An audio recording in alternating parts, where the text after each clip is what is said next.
Ginger മീഡിയയുടെ ചോദിച്ച് പോവാം. അതാണ് ഷോ. നിങ്ങൾ നല്ല വെറൈറ്റി പേര് കൊണ്ടുവരും അല്ലേ? ഞാനിപ്പോ കണ്ടീഷനില്ല. ഞാൻ അപ്പുറത്ത് വന്നപ്പോ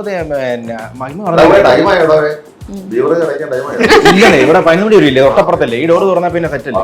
ആ പിന്നെ അതല്ലേ മഹിമ പറഞ്ഞത് കണ്ണി ലിഫ്റ്റിക്ക് തേച്ചോണ്ടാ വന്നേക്കുന്നത്. എന്നെ പറഞ്ഞായിരുന്നു. പക്ഷെ ഒരു കാര്യം ഞാൻ വ്യക്തമാക്കുന്നു, എന്റെ പ്രൊഡ്യൂസർക്ക് ഈ സിനിമ ഇറങ്ങിയാലും ഇറങ്ങിയില്ലെങ്കിൽ അടുത്ത സിനിമ ഞാൻ ജൂലൈ ഓഗസ്റ്റിനുള്ളിൽ തുടങ്ങുന്നതാണ്. ഇത്രയുള്ള ഡ്രസ്സും ഇത്രയുള്ള സംഭവം കൊച്ചമല്ല പൈകിളിയെ ഒരു സാധനമാണോ കാണിക്കാം ഡയറക്ടർമാരുടെ മുമ്പില്. ഞാൻ പറഞ്ഞു ഇനി ആ കുട്ടീനെ എടുക്കൂ. ഡൽഹിയിലാണല്ലോ അണ്ടർബോഡി ക്ലബ്. അതിന് മെമ്പർഷിപ്പ് ഉണ്ട്. രജിസ്റ്റർ ചെയ്യണം. അപ്പൊ രജിസ്റ്റർ ചെയ്തു. ആദ്യം സാന്ദ്രയുടെ ബാഗ് രജിസ്റ്റർ ചെയ്തു. അത് കഴിഞ്ഞിപ്പോ സാന്ദ്ര ഇപ്പൊ പോയിട്ട് ഇപ്പൊ കിട്ടും. രജിസ്റ്റർ ചെയ്താൽ കിട്ടുമോ 100 കോടി? പിന്നെ അല്ലാണ്ട് വെറുതെ കിട്ടും. തന്റെ വേറെ സിനിമ ഓടിയിട്ട് കിട്ടണം. അങ്ങനെയുള്ള ധാരണകളൊന്നും ഇല്ല. പ്രേമലൂരിനെ കിട്ടിയിട്ടുണ്ട്. ആവേശത്തിന്റെ ആൾക്കാർ ഒപ്പിട്ട് കൊടുത്തില്ല. ഇഷ്പോത്തൻ പോലും അവിടെ ഷൂട്ട് ചെയ്തിട്ടില്ല. ഭയങ്കര ലൊക്കേഷനാണ്. ജാമും കാർമേഘത്തിന്റെ ഇടയിൽ കൂടി ചേട്ടൻ ജീപ്പിനെ ഓടിച്ചു പോകുന്നു. ഇത് വഴി എന്താ ഇത് വഴി ശരി. ഇത് കാർമേഘം. ഇതിന്റെ ഇടയിൽ കൂടി ഇങ്ങനെ സൂര്യൻ തലപൊത്തി നോക്കും. സൂര്യൻ വന്നില്ലേ? ഞങ്ങൾ പോയി നോക്കുമ്പോ ഒന്നും കാണാനില്ല. മൊത്തം ഒരു വിചരമാണ്. മൊത്തം മഞ്ഞായിട്ടുള്ള സ്ഥലം.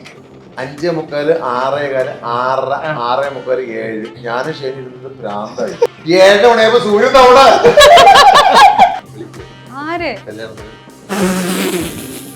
ആരുടെ കല്യാണത്തിന്? ഷെയ്ന്റെ കല്യാണത്തിന് ഷെയ്ൻ വിളിക്കുമായിരിക്കും. തന്നെ വിളിക്കൂലോ. അതോടൊപ്പം തന്നെ ഞങ്ങളുടെ പ്രൊഡ്യൂസർ ഒരു ക്ലബിൽ കയറണം. കയറിയാലെങ്കിൽ ഇല്ലെങ്കിലും ഞങ്ങൾ 2 പടം കൂടി ഇടും. 2 തറവാട് ബാക്കിയുണ്ട്. എന്റെ തറവാടും എന്റെ ഭർത്താവിന്റെ തറവാടും. യെസ്. നമസ്കാരം. നമുക്ക് പല രീതിയിലുള്ള അങ്ങനെ തുടങ്ങിക്കോ. പക്ഷെ ഒരു കാര്യം ഞാൻ വ്യക്തമാക്കുന്നു, എന്റെ പ്രൊഡ്യൂസർക്ക് വേണ്ടി ഈ സിനിമ ഇറങ്ങിയാലും ഇറങ്ങിയില്ലെങ്കിൽ അടുത്ത സിനിമ ഞാൻ ജൂലൈ ഓഗസ്റ്റിനുള്ളിൽ തുടങ്ങുന്നതാണ്. അല്ല, ഞാൻ സാന്ദ്രയുടെ മനസ്സാണ് ഞാൻ പറഞ്ഞുകൊണ്ടിരിക്കുന്നത്. ആ സിനിമയിൽ എൻ്റെ പ്രിയപ്പെട്ട കലാകാരന്മാർ എല്ലാവരും ഉണ്ടാവും.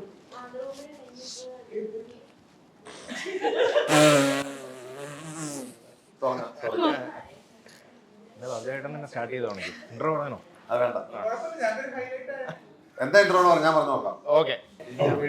ജിഞ്ചർ മീഡിയയുടെ ചോദിച്ച് പോവാം. അതാണ് ഷോ. ചോദിച്ചു പോകാൻ പറ്റില്ല. ലാലേട്ടന്റെ സാധനം. ഞാനിപ്പോ കണ്ടീഷനില്ല. ചോദിച്ചു പോവാം.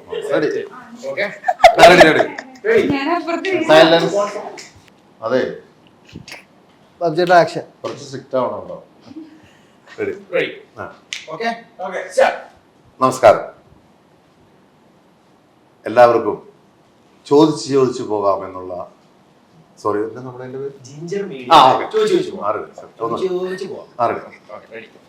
നമസ്കാരം. ജിഞ്ചർ മീഡിയയുടെ മോദി.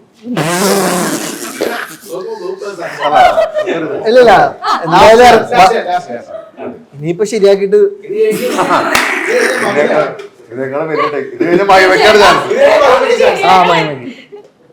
സൈലൻസ്. തന്റെ മാതൃഭൂമിയാണ് ഈ പ്രശ്നം ഉണ്ടാക്കിയത്. മര്യാദക്ക് ഫ്ലോയിൽ എന്തൊക്കെ പറഞ്ഞോണ്ടിരുന്ന ആളാ. Ginger media.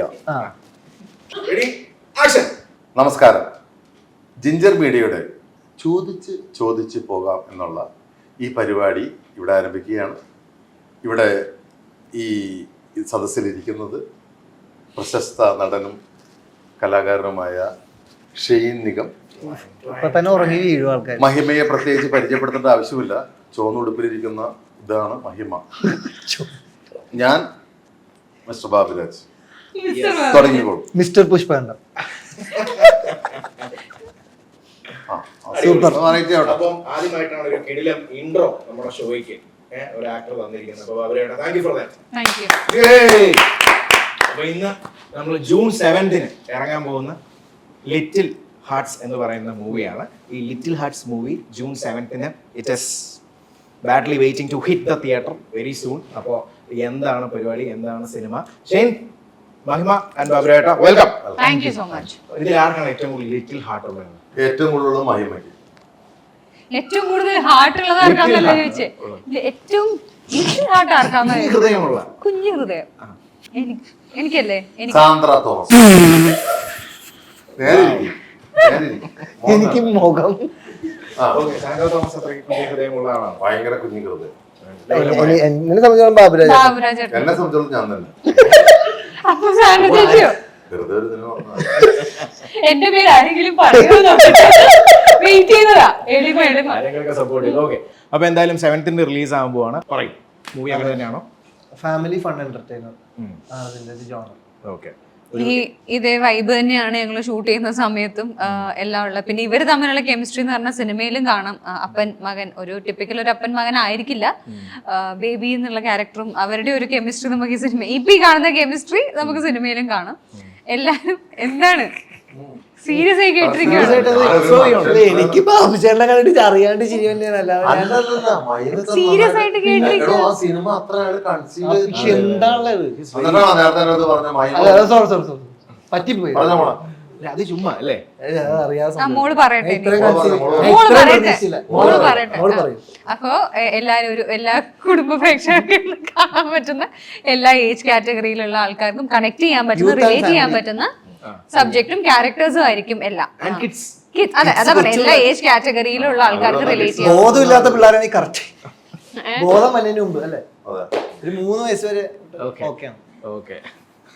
പ്രസവിച്ചതിന് അടുത്ത ദിവസം എടുത്തോണ്ടിരാൻ പറയും. കാണാൻ പറയട്ടെ, അവരും കാണട്ടെ. അതെ. എനിക്ക് കൂടുതൽ ഫാൻസ് ഇപ്പൊ ശരിക്കും പറഞ്ഞാൽ ഏത് അധികം പ്രായമാകാത്ത കൊച്ചുങ്ങളാണ്. ഇതൊക്കെ വലുതായി എന്താവുന്നുണ്ട്. നീലനെല്ല് വേണ്ടട്ടെ. ഡബിങ് വലുതായി കഴിഞ്ഞു കഴിഞ്ഞാ ഏത് അങ്ങനെ വല്ലതും പറഞ്ഞ തീർന്നു. ഈ നീലനിലവേ പറഞ്ഞുകൊണ്ട് ഞാൻ പറയുക, അതിലെ ആ സോങ് ഹിറ്റ് സോങ്, അത് കഴിഞ്ഞിപ്പോൾ ഇതിൽ നോക്കിയപ്പോഴും ഏതൻ പൂയ സോങ്ങും അതുപോലെ ഇതിലെ ബാക്കി സോങ്സും എല്ലാം ഹിറ്റ് തന്നെയാണ്. ആ ഒരു കോംബോ പരിപാടി ബാബുരായിട്ട് അങ്ങനെ തോന്നുന്നു ഇവരുടെ? അല്ല, ഇവരെന്ന് പറഞ്ഞാല് ഭയങ്കര സംഭവല്ലേ. അതെ അതെ. ആ സംഭവം മാറരുതെന്നുള്ളതാണ് ഞാൻ ആലോചിക്കുന്നത്. കാരണം മാറാനുള്ള പല കാര്യങ്ങളും നടക്കുന്നില്ല. അത് നിങ്ങൾ തമ്മിലുള്ള കോംബോ, ആ കെമിസ്ട്രി ഫിസിക്സും മാറാനുള്ള പല കാര്യങ്ങളും നടക്കുന്നുണ്ട്. പക്ഷെ ഞാൻ സമ്മതിക്കില്ല. ചങ്ക് സപ്പോർട്ടാണ്. ആ പിന്നെ സമ്മതിക്കരുത്, വിട്ടുകൊടുക്കരുത്. കാരണം ഈ ഇവരുടെ ഒരു മഹിമയുടെ ഒരു കാര്യം എന്ന് വെച്ചാല് ആദ്യമായിട്ടാണ് മലയാള സിനിമയിലേക്ക് നമ്മളിപ്പോ പലരും അങ്ങോട്ട് സമീപിക്കുകയാണ്. ഈ സിനിമയിലേക്ക് ഞാൻ കെഞ്ചി കൂത്താടി മേടിച്ച റോളാണ്. ഒരാള് പറയുമ്പോ തോക്കി കയറി മേടിക്കല്ല. എന്നോടല്ലേ ചോദിച്ചത്? കാരണം ഞാൻ ഈ കുട്ടീനെ കുറിച്ച് എനിക്ക് ഉണ്ടായിരുന്ന ധാരണ അത് പെട്ടെന്ന് മാറിയെന്ന് വെച്ചാല് പല ടൈപ്പ് ഡെഡിക്കേഷൻ നമ്മൾ കണ്ടിട്ടുണ്ട്. വണ്ണം കുറയ്ക്കുന്നു, വണ്ണം കൂട്ടുന്നു, പല രീതിയിലുള്ള സംഭവം. പക്ഷെ ഈ സിനിമ എനിക്ക് ചെയ്യണം എന്ന് പറഞ്ഞിട്ട് ഞങ്ങളുടെ കഴിഞ്ഞതിന് ശേഷം ഷെയ്ന്റെ കൂടെ ഞാനേ അഭിനയിക്കുള്ളൂ എനിക്ക് വാശി. അതാണ് സംഭവം. ഞാൻ പറഞ്ഞോട്ടെ, അങ്ങനെ ഈ കുട്ടി നിരന്തരമായിട്ട് ഞങ്ങളുടെ പ്രൊഡ്യൂസറെ വിളിച്ച് സമ്മർദ്ദം ചെലുത്തുന്നു. ഡെയിലി വിളിക്കാം. അപ്പൊ എന്നെ ഞങ്ങള് അഭിനയിക്കുന്നതിന്റെ ഇടയ്ക്ക് സാന്ദ്ര ഫോൺ കൊണ്ടുപോകുമ്പോൾ ഞങ്ങൾ വിളിക്കും. അപ്പൊ ഷെയ്ൻ ഇങ്ങനെ ഒരു താല്പര്യം ഞാൻ പറയാം. അങ്ങനെ ഒരു ദിവസം, 2 ദിവസം, 3-ാമത്തെ ദിവസം ആവുന്നു. അപ്പൊ ഞങ്ങൾക്ക് എന്തായാലും ഒരു ഹീറോയിൻ വേണം. അപ്പൊ നേരത്തെ ഉണ്ടായിരുന്ന പല ഹീറോയിൻസും ഒക്കെ സ്പേസ് കൂടി എന്ന് പറഞ്ഞിട്ട് സ്പേസ് ഇല്ല. സ്പേസ് കൂടി എല്ലാം തിരിച്ചാണല്ലോ പറഞ്ഞത്. സ്പേസ് കൂടിയതുകൊണ്ട് അവര് പലരും അങ്ങനെ പല ബുദ്ധിമുട്ടുകളും പറഞ്ഞപ്പോ ഈ കുട്ടി ഇത്ര സ്പേസ് ഞങ്ങൾക്ക് പറ്റില്ല. ഈ കുട്ടി മാത്രം നിരന്തരം വിളിച്ചോണ്ടിരിക്കുന്നു. അങ്ങനെ ഒരു ദിവസം ഈ കുട്ടിയുടെ മദർ വിളിക്കുക. അപ്പൊ സാന്ദ്രയുടെ ഫാദർ ഫോൺ. അപ്പൊ എന്താന്ന് വെച്ചപ്പോ ഇങ്ങനെ മഹിമയ്ക്ക് ഇങ്ങനെ ഒരു ആഗ്രഹം ഉണ്ടാകുന്ന കുട്ടി മാറ്റി വെച്ചിട്ട് ഇങ്ങനെ നിൽക്കുകയാണ്. എന്താ വേണ്ടത്? എനിക്ക് എന്റെ മോള് എന്നുള്ള നിലയ്ക്ക് ഞാൻ എന്താ പറയണ്ടേ? സാന്ദ്രയുടെ ഫാദർ പറഞ്ഞു, അന്ന് വരാൻ പറയും. അങ്ങനെ അങ്ങനെയാണ് അപ്പൊ എനിക്ക് ഡാൻസ് അറിയാമെന്നുള്ളത് ബാബുരാജേട്ടൻ ഒന്ന് ടെസ്റ്റ് ചെയ്യണമായിരുന്നു. കാരണം പിറ്റേ ദിവസം ഈ കുട്ടി വരുന്നു. അപ്പൊ ഞാൻ പറഞ്ഞു അത് വളരെ 1-2 പാട്ടുകളൊക്കെ ഉണ്ട്, നമുക്ക് ചെയ്യാൻ പറ്റുമോ? അപ്പൊ എൻ്റെ അടുത്ത് RDX ഉണ്ട്, ഞങ്ങൾ ചെയ്ത് ഇതാണ്. RDX വേറെ, അത് വേറെ സാധനം, ഇതൊരു നാട്ടുംപുറം സാധനം. അങ്ങനെ ഈ കുട്ടി ഉടനെ തന്നെ എനിക്ക് ആ എളിമ ഇഷ്ടപ്പെട്ടത്. ഇത് ഇത്രയുള്ള ഡ്രസ്സും ഇത്രയുള്ള സംഭവം പച്ചമല്ല പൈങ്കിളി ഒരു സാധനമാണൊന്ന് കാണിക്കാതെ ഡയറക്ടർമാരുടെ മുമ്പിൽ ഞാൻ പറഞ്ഞു ഇനി ആ കുട്ടീനെ എടുക്കൂ, ആ സാധനം ഒന്ന് കാണിച്ച നമ്മള് എനിക്ക് ഉടുപ്പ് നാടോടി നൃത്തം പച്ചമല്ല പൈങ്കിളി എന്തൊക്കെ ഇവിടെ വരുന്നു ആ സാധനം. ഞാൻ ഒറ്റയ്ക്ക് എനിക്കൊരു പേരിന് ആവശ്യം ഉണ്ടായതുകൊണ്ട് അത് ഫിനിഷ് ചെയ്യാൻ ഞാൻ മറിയുടെ അമ്മ ആട്ടുംകുട്ടി മണിയുടെ സോപ്പ് പെട്ടി ഇതിങ്ങനെയൊക്കെയുള്ള ചില കലാപരിപാടികളൊക്കെ ചെയ്തിട്ട് ഞാൻ ഒരു ഓഡിഷനൊക്കെ കഴിഞ്ഞ് ബാബുരാജേട്ടനാണ് എനിക്ക് വേണ്ടി പിന്നെ സമ്മർദ്ദം ചെലുത്തിയത് അവിടെ ബാബുരാജേട്ടനാണ്. ഇനിയിപ്പോ എന്തായാലും ഇവരെടുത്തേ പറ്റുള്ളൂ എന്ന് പറയുന്നത് ബാബുരാജേട്ടനാണ്. അങ്ങനെയാണ്. അതിനിടയ്ക്ക് ആ കുട്ടി ഒരു കാര്യം പറഞ്ഞു, എനിക്കിങ്ങനെ മറ്റേ ഉണ്ണിമൂന്നിന്റെ പടമുണ്ട്, മറ്റേ ഇത് ജയ് ഗണേഷ്. അപ്പൊ ഞാൻ പറഞ്ഞു സാന്ദ്ര അത് അവസരം കൊടുക്കുക. അതെ, ഇതാണ് ഞാൻ ആദ്യം ചെയ്യുന്ന പടം. ഇത് കഴിഞ്ഞിട്ടാട്ടോ അതിന്റെ ഇടയിലാണല്ലോ പോയത്. ആ ഷൂട്ടിന്റെ ഇടയിലല്ലേ പോയത്? അല്ല, ഇവിടെ ഓഡിഷൻ എല്ലാം കഴിഞ്ഞിട്ട് ഒരു മറവി, ഞങ്ങൾക്കൊന്നും മറവിയില്ല. അതിന് വലിയ പോയിട്ട് പറഞ്ഞു 2 ദിവസത്തെ സംഭവം ഉണ്ട്. ഉണ്ണിയേട്ട വീട്ടില് ചേറിലിരിക്കുന്ന ഉണ്ണിയേട്ട വീൽ ചെയറിലിരിക്കുന്നു. അങ്ങനെ ഞാൻ ആ സിനിമ ചെയ്തിട്ട് പിന്നെ തിരിച്ചിങ്ങോട്ട് വന്നു. ഇനി ചോദിച്ചോ ഫസ്റ്റ് ഇതാണ് വർക്ക് സ്റ്റാർട്ട് ചെയ്തതാണ് ജയഗണേഷ്, പക്ഷേ അത് ഫസ്റ്റ് റിലീസ് ചെയ്യുന്നത് ഇത് ജൂൺ 7 റിലീസ്. ആൻഡ് ഇതിൽ എങ്ങനെയാണ് ആൾക്കാർ ചിലപ്പോൾ എക്സ്പെക്ട് ചെയ്യുന്ന ഒരു സംഭവം, ഓൾറെഡി നിങ്ങളുടെ കോംബോ കൊണ്ട് ആൾക്കാർ എക്സ്പെക്ട് ചെയ്യുന്ന ആ ഒരു ലവ് കോംബോ അല്ലെങ്കിൽ ലാസ്റ്റ് കല്യാണം നടക്കുവോ അല്ലെ എങ്ങനെയാണ് എന്നൊക്കെ ഉള്ളതല്ലേ. അപ്പൊ ഇതിലെങ്ങനെയാണ്? അല്ല, ഈ ക്യാരക്ടേഴ്സ് എന്ന് പറഞ്ഞാൽ RDXലെ ക്യാരക്ടേഴ്സ് എന്ന് പറയുന്നത് എന്താ പറയാ, പോൾസ് അപ്പാർട്ട് നിൽക്കുന്ന ഒരു സാമ്യം ഇല്ലാത്ത 2 ക്യാരക്ടേഴ്സ് ആണ്. സിബിയായാലും ശോഷയായാലും റോബർട്ടും മിനിയും തമ്മിൽ ഒരു ബന്ധമില്ല. എന്റെ ക്യാരക്ടർ ആണെങ്കിൽ കൂടിയും അത്യാവശ്യം നന്നായി സംസാരിക്കുന്ന, RDXലെ പോലെയല്ല ഭയങ്കര ടോക്കറ്റീവ് ആയ ഷീന്റെ ക്യാരക്ടറിനെ ഡോമിനേറ്റ് ചെയ്ത് സംസാരിക്കുന്ന അങ്ങനെ ഒരു ക്യാരക്ടർ. അപ്പം ഒരു എന്താ പറയാ, ഒരു പുറത്തൊക്കെ പോയി പഠിച്ച് കട്ടപ്പനയിൽ വന്ന് ഒരു ബുട്ടിക്കൊക്കെ നടത്തി, ബ്ലോസം ബുട്ടിക് എന്നാണ് എന്റെ ബുട്ടിക്കിന്റെ പേര്. അങ്ങനെ ഞാനിപ്പോഴും മറ്റേ ഈ സാധനത്തിൽ നിൽക്കണം, നാടോട് എന്താ പാട്ട്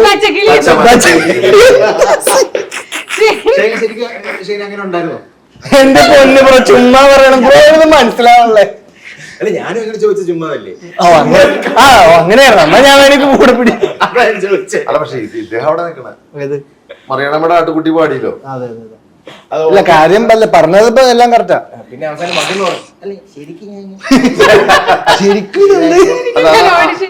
ആ കുട്ടിയുടെ ഡെഡിക്കേഷൻ അതെ, പറഞ്ഞ ഉടനെ ഞാനത് ഡാൻസ് ചെയ്ത് കാണിച്ചു കൊടുത്തായിരുന്നു. അപ്പൊ ഷെയ്ന വേറൊരു കാര്യം എന്താ വെച്ച് കഴിഞ്ഞാല്, ഇപ്പൊ ഷെയ്ന്റെ മൂവീസ് എടുത്ത് നോക്കുമ്പോഴും RDX വരുന്നു. RDX ഇറങ്ങി കഴിഞ്ഞപ്പോൾ വേറൊരു പരിപാടി പിടിച്ചെന്ന് പല ആൾക്കാരും പറഞ്ഞിട്ടുണ്ട്. കാരണം അതിനകത്ത് നമ്മൾ ഇതുവരെ കാണാത്ത പരിപാടികളുണ്ട്. റൊമാൻസ് ആണെങ്കിലും അല്ലെ കുറച്ചും കൂടെ ഒരു ഔട്ട് വന്ന ഒരു ക്യാരക്ടർ അല്ലെങ്കിൽ. അപ്പോൾ അത് കഴിഞ്ഞതുകൊണ്ട് അത് ആ മൂവി കഴിഞ്ഞ് അതിന്റെ റിസൾട്ട് കിട്ടിക്കഴിഞ്ഞപ്പോൾ ഹൗ ഡു യു ഫീൽ എന്ന് ചോദിച്ചു കഴിഞ്ഞാൽ, കാരണം ഇറ്റ് ഇസ് അമേസിങ്. കാരണം കുറച്ച് വേറെ ഡിഫറെന്റ് പരിപാടി. തീർച്ചയായിട്ടും അതിന്റെ റിസപ്ഷൻ തന്നെയാണ്. ഇപ്പൊ നമ്മള് ആ സിനിമ ചെയ്യുന്ന സമയത്തടത്തോളം ഉറപ്പായിട്ടുണ്ട് ആക്ഷൻ നമ്മൾ അത്രയും റെനോൺഡ് ആയിട്ടുള്ള മാസ്റ്റേഴ്സ് വന്ന് ചെയ്യുന്നെങ്കിലും നമ്മൾ അതിന്റെ ഔട്ട് വരുന്നത് വരെ നമ്മൾ ഒരിക്കലും അങ്ങനെ ഒരു ഐഡിയ അല്ലെങ്കിൽ അങ്ങനെ ആൾക്കാർ സ്വീകരിക്കുമെന്ന് ഒരിക്കലും ചിന്തിക്കുന്നില്ല. പക്ഷെ അത് അങ്ങനെ വന്നപ്പോഴത്തേക്കും ഇപ്പൊ എന്താണ് മാറ്റം എന്ന് വെച്ച് കഴിഞ്ഞാൽ ഒന്നുമല്ല, നമുക്കിപ്പോ അതർ ലാംഗ്വേജസ് എന്നുള്ള ഓഫേഴ്സ് വരാൻ തുടങ്ങി എന്നുള്ളതാണ്.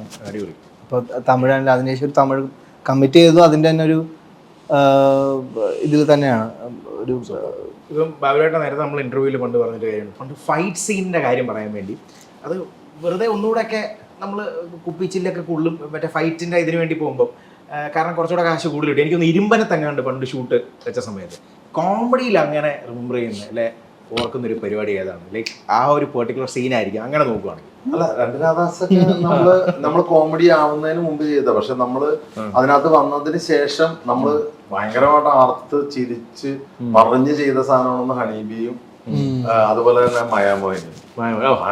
ദിലീപിന്റെ വെച്ചാല് ദിലീപ് പിന്നെ ഒരു ഇത് കിട്ടിക്കഴിഞ്ഞാൽ ഇപ്പൊ ഇതുപോലെ നമ്മൾ ഈ പറയുന്ന സാധനം അത് അങ്ങനെ തന്നെ നമുക്ക് ഇത് മതി, നമുക്ക് മറ്റേ സീൻ മാറ്റുന്നു പറഞ്ഞിട്ട് എവിടെ ചിരി കിട്ടുന്നു ആയിട്ട് പറയുക പോകുന്നതാണ് ദിലീപ്. അതാണ് ദിലീപിന്റെ വിജയത്തിന്റെ രഹസ്യം.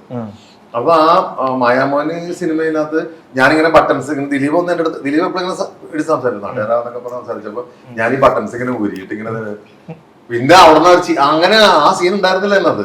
പിന്നെ അങ്ങനെ ഉച്ച വരെ ഷൂട്ടുകളൊക്കെ ഉള്ള അപ്പൊ സുഖമായിട്ടാണ് ക്യാമറമാൻ ആണ്. ജോസ് തോമസ് ഭയങ്കര സീരിയസ് ആയിട്ട് അതെ ഉച്ചവരെ അപ്പൊ കാര്യങ്ങൾ ഉച്ചവരെ നടക്കണ്ടേ എന്നൊക്കെ പറഞ്ഞിട്ട് ഭയങ്കര സീരിയസ് ആയിട്ട് നിൽക്കും. സുഖമായിട്ട് തിരിച്ചിട്ട് സുഖമായിട്ട് പോയി അവള് പാക്കപ്പ് പറഞ്ഞിട്ട് അന്നത്തെ പരിപാടി നിർത്തി അവളെ നടക്കണില്ല. ഷാജോൻ വരുമ്പോ ഷാജോൻ ചിരി, ഇവിടെ വന്ന ചിരി, മൊത്തത്തില് പ്രശ്നം. ഒന്നാമത് ദിലീപ് പെണ്ണുവേഷത്തിലാണുള്ള സംഭവം. അങ്ങനെ പിറ്റേ ദിവസം എല്ലാവരോടും ഭയങ്കര സംഭവമായിട്ട് ഭയങ്കര സീരിയസ് ആയിട്ട് എല്ലാവരോടും.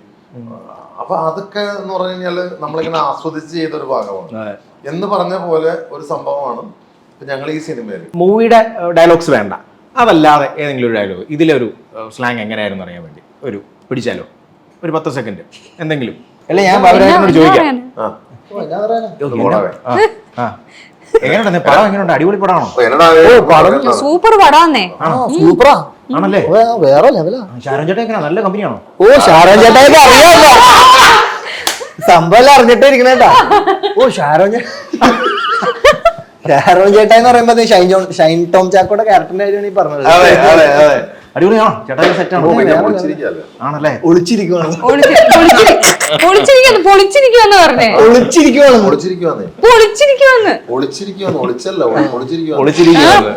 ഇപ്പൊ വന്നപ്പോ മഹിമ ഇവിടെ 11 മണി വരില്ലേ? തൊട്ടപ്പുറത്തല്ലേ? ഈ ഡോറ് തുറന്നാ പിന്നെ സെറ്റ് അല്ലേ?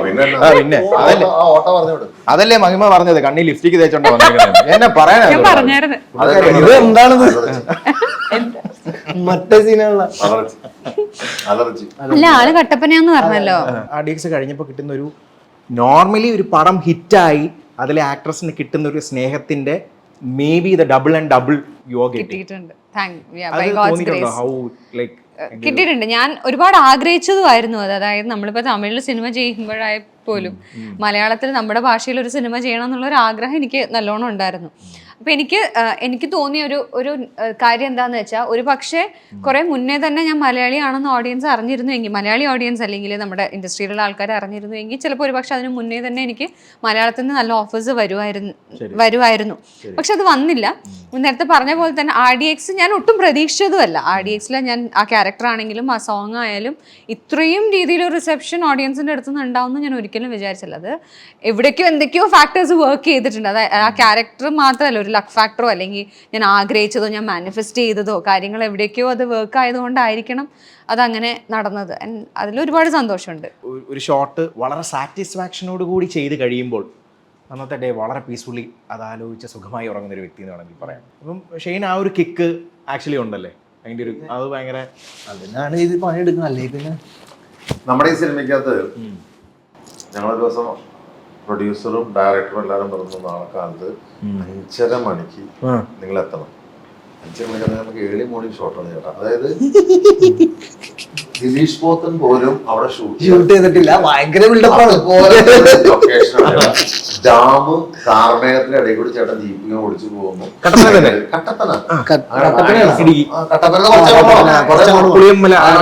ഭയങ്കര 2 സ്ഥലം മലയിൽ ഒരു ഡാം കാണുന്നു, കാർമേഘത്തിന്റെ ഇടയിൽ. ചേട്ടാ ആ ഷോട്ട് എന്ന് പറഞ്ഞിട്ടല്ല മരണ സംഭവം എന്നൊക്കെ പറഞ്ഞിട്ട് സാറെ വിളിക്കുന്നു, എന്നെ വിളിക്കുന്നു, ഗോപിയെ വിളിക്കുന്നു, എല്ലാവരും വിളി അവിടെ. ശരി 5:30 മണിക്ക്, കാരണം 5:30 മണിക്കൂർ പോയാലാണ് നമുക്ക് അവിടെ നിന്ന് 6:45 സൂര്യൻ ഉദിച്ചു. അപ്പൊ ഈ കാർമേഘത്തിന്റെ ഇടയിലേക്ക് സൂര്യൻ ഇങ്ങനെ ചെറുതായിട്ട് തലപൊക്കി നോക്കും. മനസ്സിലായില്ലേ? തലപൊക്കി നോക്കുന്ന സമയത്ത് ജീപ്പ് ഇങ്ങനെ പോകണം. ഇത് വഴി എന്താ ഇത് വഴി, ശരി ഇത് കാർമേഘം, ഇതിന്റെ ഇടയിൽ കൂടി ഇങ്ങനെ സൂര്യൻ ഇങ്ങനെ തലപൊക്കി നോക്കും. ശരി, ഞങ്ങൾ ജീപ്പ് ഓടിച്ചു പോകും. എങ്ങനെയുണ്ട് ഷോട്ട്? അടിപൊളി. ഇവിടെ ബാക്ക്ഗ്രൗണ്ടിൽ മല സംഭവമൊക്കെ, ഡാം. 5:45 എണീക്കണം എന്ന് പറഞ്ഞാൽ നമ്മൾ ചലഞ്ചായിട്ട് എടുത്തു. ഞാൻ ചലഞ്ചായിട്ട് എടുക്കുന്നു, നാളെ എഴുതുന്നു, എല്ലാം ഭയങ്കര സെറ്റപ്പ്, വിളിയോട് വിളി കംപ്ലീറ്റ് സംഭവം. ഞാൻ 5:40 താഴെ ഇടുമ്പോൾ ഞാൻ നോക്കുമ്പോൾ ഷെയിന്റെ പുറയുടെ കീ അവിടെ ഇരിക്കുന്നു. സാർ ഷെയിൻ സാർ 5:30 മണിക്ക് പോയി. അപ്പൊ ഞാൻ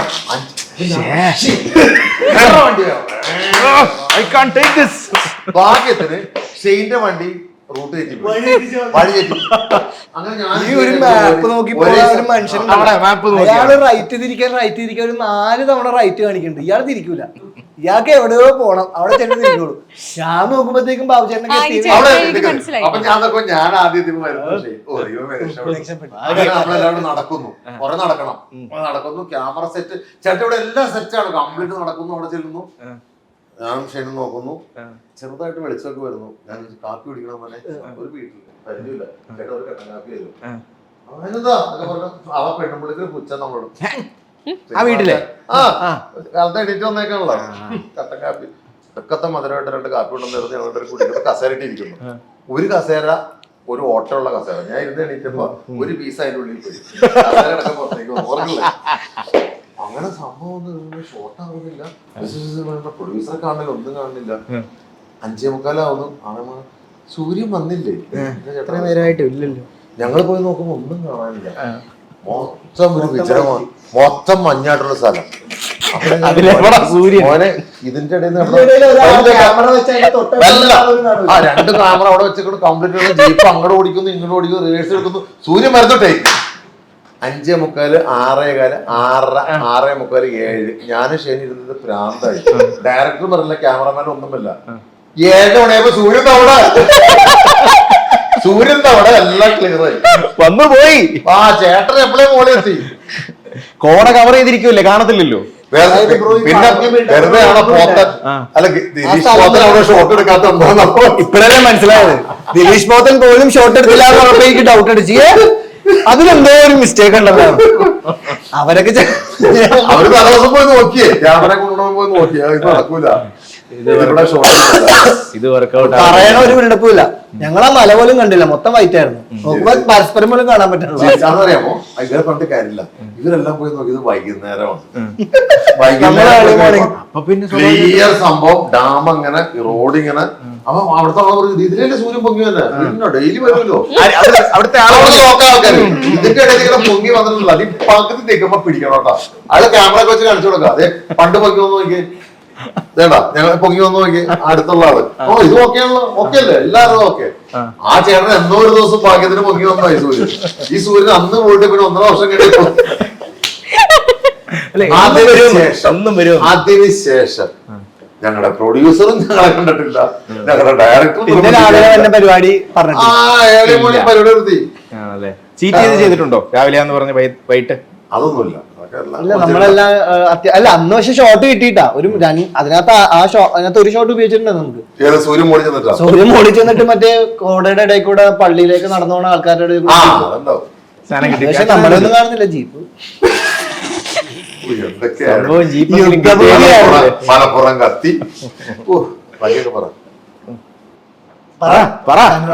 എനിക്ക് ഞാനെന്ത് പറയാ, മലപ്പുറം കത്തി ഈ കുട്ടി തെലുങ്കാന മലപ്പുറം കത്തി മാത്രമേ ഉള്ളൂ, ബാക്കി അറിയില്ല. സത്യം നമ്മളിങ്ങനെ പറയില്ലേ എന്തൊക്കെയായിരുന്നു. എനിക്ക് മലപ്പുറം കത്തി മാത്രമേ ഉള്ളൂ, അതിന് ശേഷമുള്ളത് അറിയില്ല. അമ്പും വില്ലും അറിയില്ല. സന്നിപാത ജ്വരം, സന്നിപാത ജ്വരം അതറിയില്ലേ? അതെനിക്കും അറിയില്ല.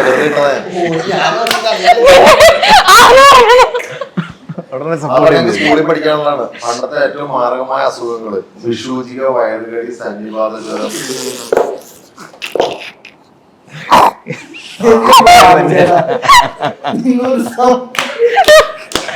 ഇതുപോലെ തന്നെയായിരുന്നു ലൊക്കേഷനും.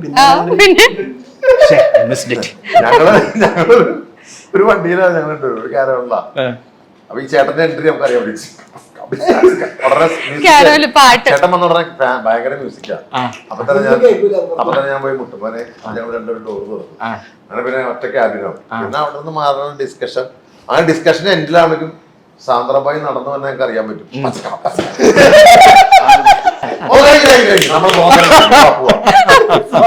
സ്വാതന്ത്ര്യം കഴിഞ്ഞു. സ്വാതന്ത്ര്യത്തിൽ കൈയിടലാണുള്ള പരിപാടി. ഇത്ര അല്ലെങ്കിൽ ഈ ഒരു കൈൻഡ് ഓഫ് വൈബിൽ ചെയ്തൊരു മൂവി കുമ്പളങ്ങി അത്യാവശ്യം. പിന്നെ ഇത് ഇങ്ങനെ തന്നെയായിരുന്നു. നമ്മള് ആ ബ്രദേഴ്സിന്റെ തന്നെ ഒരു ഫീലിംഗിലായിരുന്നു. ഞാനാണ് പറക്കാൻ പറ്റായിരുന്നു.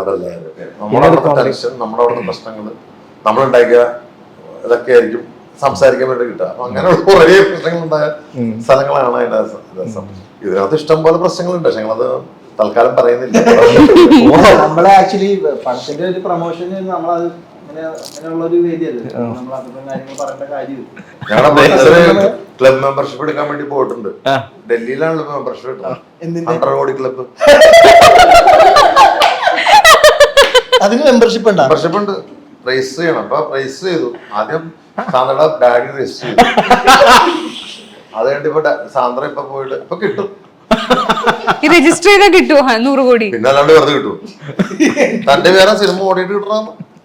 അങ്ങനെയുള്ള ധാരണകളൊന്നും ഇല്ല. പിന്നെ 100 കോടി ക്ലബ്ബ് എങ്ങനെ കയറണം? അതെ അതെ, പോയി രജിസ്റ്റർ ചെയ്തിട്ട് മെമ്പർഷിപ്പ് വേണം. അതിനും സംഘടനയാണ്. 1 month back മുമ്പ് നമ്മൾ ചെയ്യണം അല്ലേ? 3 മാസം മുമ്പ് പേര് അവർ വെരിഫൈ ചെയ്യും. റെഫറൽ കോഡ് വെച്ചിട്ട് അവർ വെരിഫൈ ചെയ്തിട്ട് നമ്മുടെ കംപ്ലീറ്റ് ബയോഡേറ്റ അതെ അതെ റിലീസിന്റെ സമയത്ത് OTP അപ്പൊ ആ OTP കറക്റ്റ് ആണെങ്കിൽ 100 കോടി സ്വന്തം ഫോണിലേക്ക് അയക്കുള്ളൂ. ഫോൺ നമ്പർ മാറരുത്. നമ്മൾ ടിക്ക് കൊടുക്കണം അല്ലേ? അതൊക്കെ ചെയ്തു. ആ ഘട്ടം വരെ എത്തി. ഇങ്ങനെയൊക്കെയാണ്. മനസ്സിലായി. പിന്നെ താണെന്ത് വരുന്നത്? ഇതെല്ലാം വിചാരിച്ച ഞാൻ അതാ ഞാൻ പറഞ്ഞ മനസ്സിലായി. അല്ലോ, നമ്മൾ ഏത് ക്ലബിലും മെമ്പർഷിപ്പ് എടുക്കാനായിട്ട് രജിസ്ട്രേഷൻ വേണ്ടേ? വേണോ? പിന്നെ അല്ല, സീരിയസ് ആയിട്ട് രജിസ്ട്രേഷൻ വേണം. പിന്നെ മാത്രല്ല പ്രീവിയസ് നമ്മുടെ ആധാർ കാർഡ്, അല്ല പ്രീവിയസ് മെമ്പറിന്റെ ഒരു റെക്കമെൻഡേഷൻ രണ്ടുപേരുടെ ഇത് വേണം. അതില് പ്രേമലൂരിന്റെ കിട്ടിയിട്ടുണ്ട്. ഇപ്പൊ ബോയ്സിന്റെ ആവേശത്തിന് കിട്ടി. ആവേശത്തിന്റെ ആൾക്കാർ ഒപ്പിട്ട് കൊടുത്തില്ല. എക്സിക്യൂട്ടീവ് കമ്മിറ്റി അത് തീരുമാനിച്ചില്ല. ഇത് രണ്ടുപേരും കിട്ടിയിട്ടുണ്ട്. അല്ല അപ്പൊ ഞാൻ ചോദിക്കട്ടെ, അല്ല ഇപ്പൊ ഞാൻ ചോദിക്കട്ടെ, ഒരുപാട് സിനിമ റിലീസ് ആവുന്നില്ലേ? ഇപ്പൊ ഇവരൊക്കെ ആർക്ക് കൊടുക്കും? എന്ത് അല്ല എഴുതി കൊടുക്കണം, മറ്റേ റെക്കമെൻഡേഷൻ കൊടുക്കണം. അതിനല്ല, ആദ്യം ഡൽഹി പോണം നമ്മള്. ഒരാൾക്ക് 2 പേർക്ക് റെക്കമെൻഡേഷൻ എഴുതി കൊടുക്കാം. ഇല്ല, അത് പറ്റില്ല. രണ്ട് മെമ്പേഴ്സ് ക്ലബിൽ ഓൾറെഡി ഉള്ള 2. ഇപ്പൊ അമ്മയില് മെമ്പർഷിപ്പ് 2 പേര് സൈൻ ചെയ്യണം എന്ന് പറഞ്ഞ പോലെ 2 പേര് സൈൻ വേണം. ആധാർ കാർഡൊക്കെ ലിങ്ക് ചെയ്യണ്ടേ അല്ലേ? അത് ലിങ്ക് ചെയ്തല്ലോ ഒരുപാട്. ആധാർ കാർഡൊക്കെ ആദ്യമേ ലിങ്ക് ചെയ്തു. അവരാരാ മക്കള്? GST ഒക്കെ ഉള്ളവരല്ലേ. നേരത്തെ മുൻകൂട്ടി കണ്ടിട്ട് ലിങ്ക്. സാന്ദ്ര ഇപ്പൊ പറഞ്ഞെന്ന് വെച്ച് കഴിഞ്ഞാല്, ചേട്ടാ ഞാൻ 100 പോയില്ലെങ്കിലും അല്ല ഒരു കാര്യം ചോദിക്കട്ടെ, എല്ലാ പടത്തിനും ഒന്ന് ചേർത്ത് നമുക്ക് മെമ്പർഷിപ്പ് എടുത്തൂടെ? അത് പറ്റൂല, ഓരോ പടത്തിനും ഓരോന്നാണ്. അതെ, അവർക്കൊരു ഇത് വേണ്ടേ? പടമായിട്ട് അവിടെ ചെല്ലുന്നു. അപ്പൊ അവരത് വെരിഫൈ ചെയ്യും. വെരിഫൈ ചെയ്ത് നോക്കിയിട്ട് പിന്നെ വരാൻ പറയും. ഡൗട്ട് തോന്നിയാൽ പിന്നെ വരാൻ പറയും. പിന്നെ ഒരു പ്രാവശ്യം പുള്ളി പോയി കഴിഞ്ഞാൽ പിന്നെ വരാൻ പറഞ്ഞു. അപ്പൊ അനിതയും സാന്ദ്രയോട് പിന്നെ പോയി. എല്ലാ ലെറ്ററുമായിട്ട് പോയി. എല്ലായിട്ട് കിടപ്പോ അവർ നോക്കിയപ്പോ കൊള്ളാം. 4 നീല ടിക്കറ്റ് കൊടുത്തു. ഇനി എത്ര കൂടെ ഉണ്ട്? ഇനി 2. അങ്ങനെ കുറെ പ്രോസസ്സാണ് ശരി. 50 കോടിക്ക് അത്ര വേണ്ട, 2 ടിക്ക് മതിയായിരിക്കും. അല്ല പ്രോസസ് പറഞ്ഞത്. അല്ല 100 കോടിക്ക് 4 ആണെങ്കിൽ 50 കോടിക്ക് 2 6 അതെ, കളിയാക്കാന്ന് വിചാരിച്ച. വേണ്ട, വിട്ട്. വേണ്ട. ഞാൻ വാസ്തവത്തിൽ പറയുന്ന കാര്യം ഞാൻ ഇത്രയും ഇതായിട്ട് അല്ല അറിയാത്തോണ്ട് അറിയുന്ന ആളോട് ചോദിച്ചു മനസ്സിലാക്കുന്നത്. ഇതങ്ങനല്ല, താൻ കളിയാക്കുന്ന. ഞാൻ അല്ല, ഇതൊക്കെ എല്ലാവരും പറയാൻ പറ്റില്ല, അല്ലെങ്കിൽ എല്ലാ പടവും 100 കോടി ആവൂലേ? അല്ല, നമ്മളതിനകത്ത് ഞാൻ വിട്ടുവെക്കാൻ. ഇത് കുഴപ്പമില്ലല്ലോ. അതൊക്കെ ബാക്കി ചോദിച്ചു. ഓക്കെ, അപ്പൊ ഇനി ഫൈനലി ഈ മൂവി ഈ നേരത്തെ പറഞ്ഞതുപോലെ തന്നെ ഒരു കംപ്ലീറ്റ് ഫാമിലി മൂവി എന്ന് പറയാം, യൂത്ത് എന്ന് പറയാം, എല്ലാവർക്കും ഒരേപോലെ എൻജോയ് ചെയ്യാൻ പറ്റിയ ഒരു ഹാപ്പി ഫൺ കംപ്ലീറ്റ് എന്റർടൈനർ എന്ന് പറയാൻ പറ്റും. അങ്ങനെ തന്നെ പറയും ഞങ്ങൾ. തീർച്ചയായിട്ടും അങ്ങനെ തന്നെ ആണ് ഞങ്ങൾ കൺസീവ് ചെയ്തിട്ടുള്ളതും. അങ്ങനെ തന്നെയാണ് ഇപ്പൊ ഞാൻ ഫൈനൽ ഔട്ട് കണ്ടപ്പോഴും അങ്ങനെ തന്നെയാണ് എനിക്ക് പൂർണ്ണമായും ഫീൽ ചെയ്യുന്നത്. ബാക്കി ഇനി ജനങ്ങളാണ് കണ്ട് തീരുമാനിക്കേണ്ടത്. ഫൈനലി ഒരൊറ്റ കാര്യം കൂടെ ഉള്ളൂ. ഒരു ഇംഗ്ലീഷ് കഫേയുടെ ഒരു സെഗ്മെന്റ് ആണ്. ഒരു പാട്ട്, മലയാളം പാട്ടാണ്. അതിന്റെ ഇംഗ്ലീഷ് ലിറിക്സ് ഇംഗ്ലീഷിൽ പറയും, മലയാളം ഏത് പാട്ടാണെന്ന് പറയും. ഭയങ്കര ഈസിയാണ്. അതുകൊണ്ട് പിന്നെ ഭയങ്കര ഈസിയാണ്. Through the eyes of a deer. മാൻമിഴി കണ്ണ് അല്ലല്ല, through the eyes of a deer I used to think about you. ഇളമാൻ കണ്ണിലൂടെ ഇതൊക്കെ ഇയാള് പാടി പാടി പാടി എത്ര പേരത് മിനിഞ്ഞാന്ന് കൂടി പാടിയതാ.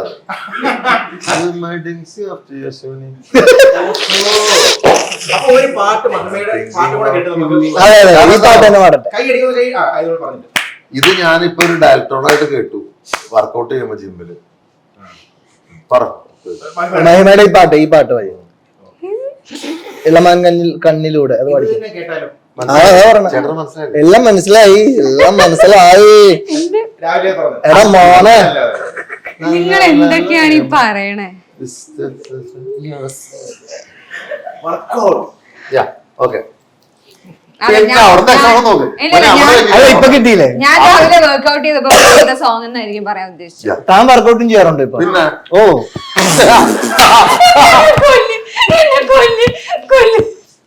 ഓരോരോ മാറ്റങ്ങൾ ആൾക്കാർക്ക് ഉണ്ടാവും. ഞാൻ പണ്ടേ വർക്ക്ഔട്ട് ഓ പണ്ടേ വർക്കൗട്ട് ചെയ്യാറുണ്ടായിരുന്നു. അത് ഞങ്ങള് ഈ അടുത്ത വർക്കൗട്ട് ചെയ്തോ.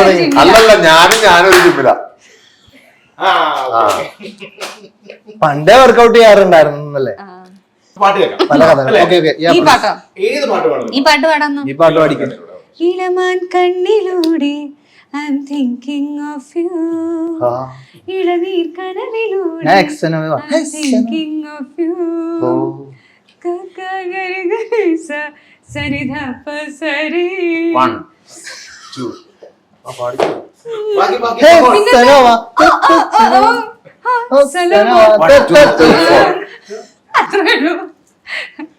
അടിപൊളി. എന്തായാലും ഓക്കെ. എന്തായാലും ഇപ്പൊ തീരുമാനങ്ങളായില്ലേ പലതും.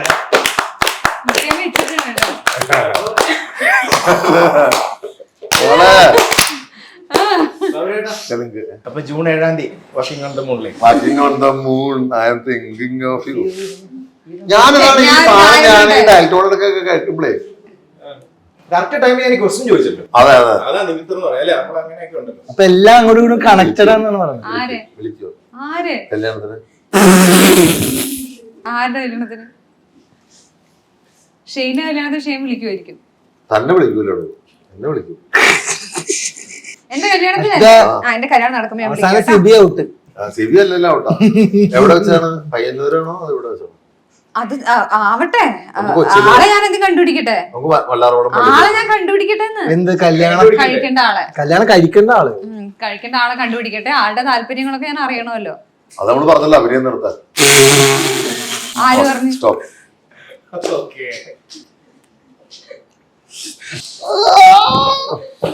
Okay okay. So anyways happy. ഈ മൂവി ഒരു അടിപൊളി മൂവി ആവട്ടെ. Thank you. അതോടൊപ്പം തന്നെ ഞങ്ങളുടെ പ്രൊഡ്യൂസർ ഒരു ക്ലബിൽ കയറണം. അതോടെ പറയും. ക്ലബിൽ രജിസ്റ്റർ ചെയ്തു. ഇനിയിപ്പം അല്ലെ ലിങ്ക് ചെയ്യാനുള്ള ഒരു ടൈമാണ്. അതും ചെയ്ത് കഴിയുമ്പോൾ ഉള്ളാവും. കയറിയാലും ഇല്ലെങ്കിലും ഞങ്ങൾ 2 പടം കൂടി എടുക്കും. അതെ, അന്നേരമൊക്കെ നമ്മളെ വിളിക്കണം. അതിനകത്ത് ഇതുപോലെ പാർട്ടാകാൻ വേണ്ടി ക്രെഡിറ്റ് വെക്കുന്ന പറഞ്ഞ് 2 തറവാട് ബാക്കിയുണ്ട്. ഇതെന്തേ വരാത്തേ വരാത്തേ ഞാൻ വിചാരിച്ചു. എന്റെ തറവാടും എന്റെ ഭർത്താവിന്റെ തറവാടും. യെസ്. നമസ്കാരം. നന്ദി, നമസ്കാരം. Thank you. All the best. Thank you bro. Thank you. Okay. പോയോ? നമ്മളൊന്നും ആർക്കും തോൽപ്പിക്കാൻ പറ്റില്ല.